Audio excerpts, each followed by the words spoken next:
दिनभरका समाचार 10 मिनेटमै नेपाल विशेष खबर विशेष।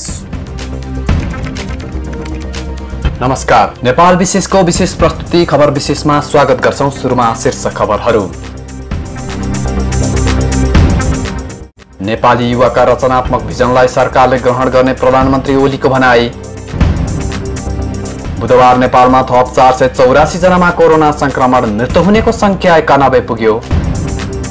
हवाई सेवामा रोक लगाएपछि व्यवसायी आक्रोशित, अझै रोक लगाए आन्दोलनको चेतावनी।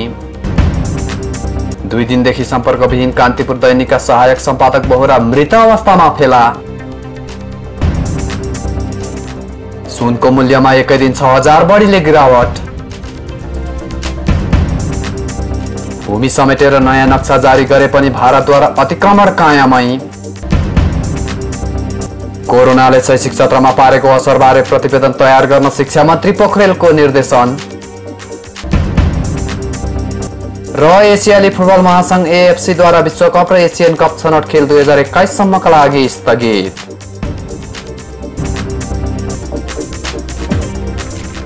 अब पूरा खबर। प्रधानमन्त्री केपी शर्मा ओलीले नेपाली युवाहरूका रचनात्मक भिजनलाई सरकारले ग्रहण गर्ने बताउनु भएको छ। अन्तर्राष्ट्रिय युवा दिवसका अवसरमा राष्ट्रिय युवा परिषदले आयोजना गरेको भर्चुअल कार्यक्रमलाई सम्बोधन गर्दै प्रधानमन्त्री ओलीले नेपाली युवाहरूका भिजन अन्य मुलुकका लागि प्रेरणादायी भएको उल्लेख गर्नुभयो। सृजनात्मक र राम्रा भिजनलाई नेपाल सरकारले पनि ग्रहण गर्दछ उहाँले भन्नुभयो। प्रधानमन्त्री ओलीले युवाहरूका लागि खडा भएका संस्थाले रचनात्मक कार्य गर्दै आएको भन्दै प्रशंसा व्यक्त गर्नुभयो। 60% जनशक्ति क्रियाशील रहेको भन्दै त्यसमा 40% युवाहरू रहेको उल्लेख गर्दै प्रधानमन्त्रीले देशभित्र युवाहरूलाई सहभागी गराइने जानकारी दिनुभयो। बुधबार काठमाडौँमा 109 सहित नेपालमा थप 484 जना कोरोना संक्रमण पुष्टि भएको छ। स्वास्थ्य तथा जनसंख्या मन्त्रालयको नियमित प्रेस ब्रिफिङका क्रममा मन्त्रालयका प्रवक्ता प्राध्यापक डाक्टर जागेश्वर गौतमले यसबारे जानकारी दिएका हुन्। मन्त्रालयका अनुसार बुधबार देशभरबाट 64 जना डिस्चार्ज भएका छन्। काठमाडौँमा मात्र 109 जनामा कोरोना देखिएको छ। त्यसैगरी भक्तपुरमा 8 र ललितपुरमा 21 जना कोरोना पुष्टि भएको गौतमले बताएका छन्। हाल देशभरमा 14846 जना क्वारेन्टिनमा बसिरहेका छन्। देशभर 7613 संक्रमित उपचाररत रहेको गौतमले जानकारी दिएका छन्। बुधबारसम्म 16728 जना डिस्चार्ज भएको उनले बताए। मन्त्रालयका अनुसार बुधबार मात्र नेपालमा थप 8 जनाको मृत्यु भएको छ। यो सँगै नेपालमा मृत्यु हुनेको संख्या 91 पुगेको छ। बुधबार ज्यान गुमाएकाहरू मध्ये 2 जना 40 वर्ष मुनिका छन् भने अन्य 6 जना 40 वर्ष माथिका छन्। प्रवक्ता गौतमका अनुसार ज्यान गुमाउने मध्ये 3 जना 60 वर्ष माथिका रहेका छन्।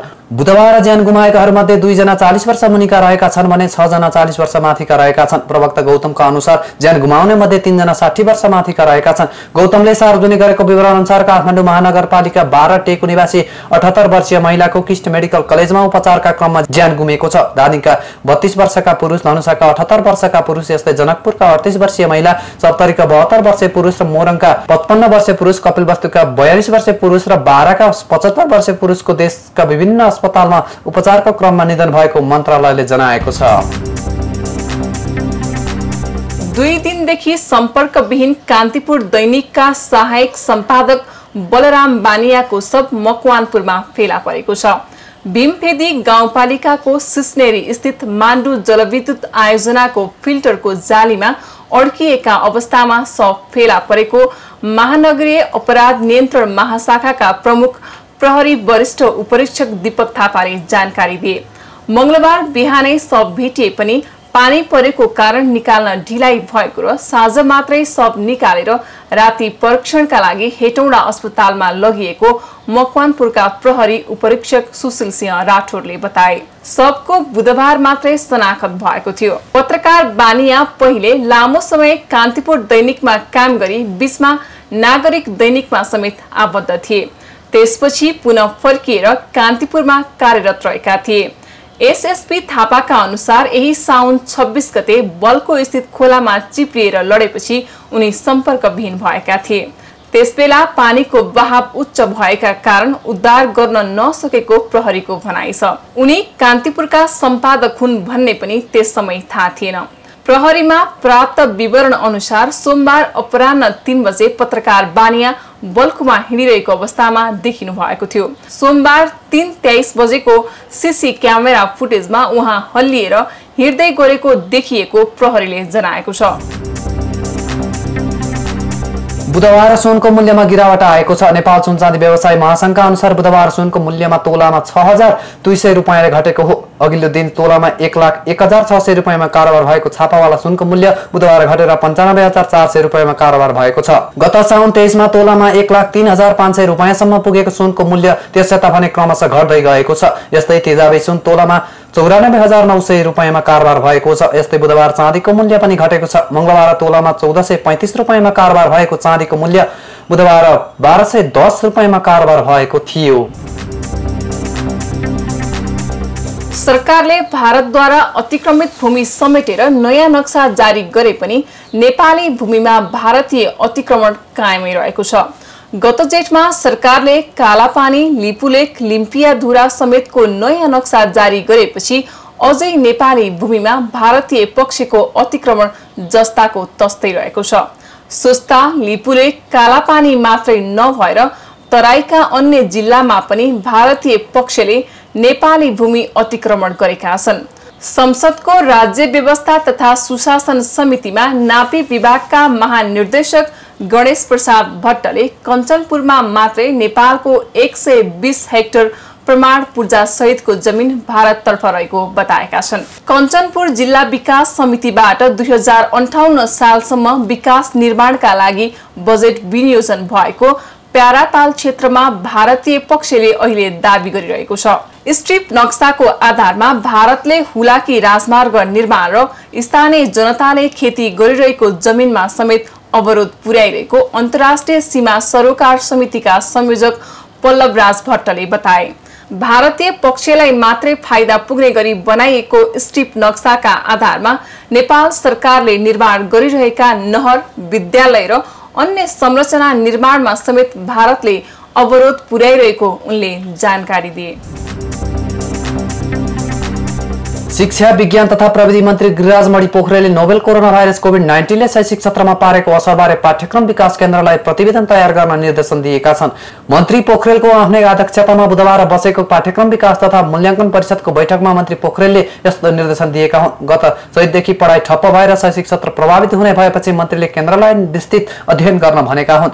सरकारले कोरोनाका कारण स्थगित परीक्षा र विद्यार्थी भर्ना कम्तीमा 15 भदौसम्म खुल्ला गर्न नपाइने निर्णय गरिसकेको छ। गत सोमबार बसेको मन्त्री परिषद बैठकले विद्यालय, कलेज, ट्युसन सेन्टर, तालिम केन्द्र लगायतका शैक्षिक संस्थाहरू अर्को सूचना प्रकाशित नहुँदासम्मका लागि बन्द गर्ने निर्णय गरेको हो। संक्रमितको संख्या बढेर विद्यालय खुल्ने निश्चित नभइरहेका बेला मन्त्री पोखरेलले शैक्षिक सत्रबारे चासो देखाएका हुन्। सरकारले कोरोना भाइरसको महामारी नियन्त्रणका लागि आन्तरिक तथा बाह्य व्यावसायिक उडानमाथिको प्रतिबन्ध थप 15 दिन लम्ब्याएपछि व्यवसायीहरूले आपत्ति जनाएका छन्। सरकारले गत 5 साउनमा 1 भदौबाट हवाई सेवा खोल्ने निर्णय गरे पनि गत सोमबार बसेको मन्त्री परिषद बैठकले हवाई उडानको प्रतिबन्ध 16 भदौसम्म लम्ब्याएपछि व्यवसायीहरू आक्रोशित बनेका हुन्। उनीहरूले भाद्र 16बाट पनि सेवा सञ्चालनमा रोक लगाए आन्दोलन गर्ने चेतावनी समेत दिएका छन्। निजी गाडी, एम्बुलेन्स, तरकारी बोक्ने गाडीमा घण्टौं यात्रा गराएर एक शहरबाट अर्को शहरसम्म जाँदा कोरोना नफैलने तर सुरक्षाका सबै प्रक्रिया पूरा गरी अधिकतम 1 घण्टाको उडानबाट कोरोना फैलन सक्ने सरकारको आशंकाप्रति व्यवसायीहरूले प्रश्न उठाएका हुन्। अन्त्यमा एउटा खेल प्रसङ्ग। कतारमा हुने विश्वकप छनौट र एसियन कप छनौट अन्तर्गत बाँकी खेलहरू फेरि स्थगित भएका छन्। एसियाली फुटबल महासंघ एएफसीले बुधबार विश्वकप र एसियन कप छनौटका बाँकी खेलहरू सन् 2021 सम्मका लागि स्थगित गरिएको आफ्नो वेबसाइट मार्फत जानकारी दिएको छ। एसियाली मुलुक र विश्वभरि फैलिएको कोरोना भाइरस महामारीलाई कारण देखाउँदै एएफसीले अक्टोबर र नोभेम्बरमा तय गरेको छनौट खेलहरू स्थगित गरेको जनाएको हो। एएफसीले 2021 सम्मका लागि स्थगित गरेको जनाए पनि नयाँ मिति भने प्रकाशित गरेको छैन। कोरोनाको महामारीको परिस्थिति हेरेर तय गरिने एएफसीले सूचना मार्फत जानकारी दिएको छ। 2022 मा कतारमा हुने विश्वकप र 2023 मा चीनमा हुने एसियन कप छनौट खेल अन्तर्गत नेपालले 3 होम खेल खेल्न बाँकी रहेको छ। आगामी असोज र कार्तिकमा नेपालले 3 घरेलु खेल खेल्ने तालिका रहेको थियो। यो निर्णयसँगै नेपालको खेल पनि स्थगित भएको छ। नेपालले असोज 22 गते चाइनिज ताइपेसँग र केही दिनपछि अस्ट्रेलियाको सामना गर्ने तालिका रहेको थियो। यस्तै कार्तिक 27 गते जोर्डनसँग खेल्ने तालिका सार्वजनिक भएको थियो। यही खेललाई भनेर नेपालले भदौ पहिलो साताबाट अभ्यास थाल्ने तयारी गरिरहेको थियो। त्यसका लागि खेलमा सहभागी हुने 34 खेलाडीको सोमबार र मंगलबार पीसीआर परीक्षणका लागि ललितपुर स्थित पाटन अस्पतालमा स्वाब संकलन समेत भइसकेको थियो। नेपाल विशेषको विशेष प्रस्तुति खबर विशेष आजलाई यति नै। भोलि पुनः उपस्थित हुनेछौँ। त्यतिन्जेलसम्मका लागि बिदा दिनुहोस्। नमस्कार।